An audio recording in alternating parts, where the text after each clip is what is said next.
कभी किसी को देखा है जो सबसे छोटा होता है, सबसे कमजोर दिखता है, लेकिन वही एक दिन सबसे बड़ा काम कर जाता है? एक छोटी सी गिलहरी थी, नाम था चिक्की। जंगल में सब उसे जानते थे, नटखट, चंचल और हमेशा भागती दौड़ती। लेकिन एक बात थी, उसे ऊंचाई से बहुत डर लगता था। वो कभी पेड़ की सबसे ऊंची डाल तक नहीं गई। सब कहते गिलहरी होकर ऊंचाई से डरती है। चिक्की चुप रहती। वो डरती थी गिर जाने से, असफल होने से और सबसे ज्यादा सबके सामने हंसी उड़ने से। एक दिन भयानक आंधी आई। तेज हवाओं ने जंगल को हिला दिया।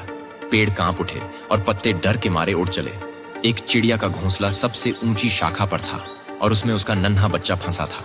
माँ चिड़िया रो रही थी, कोई उसकी मदद नहीं कर सकता था। बंदर, हाथी, भालू सब असहाय थे। शाखा इतनी ऊंची थी कि कोई पहुंच ही नहीं सकता था। तभी चिक्की सामने आई और कांपती आवाज में बोली, मैं कोशिश कर सकती हूं। सब चौंक गए। तू तो डरती है ऊंचाई से।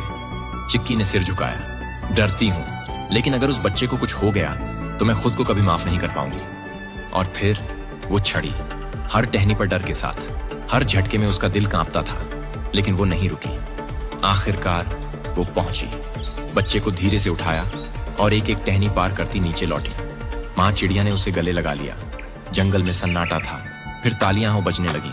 पहली बार किसी ने डर को हरा दिया था।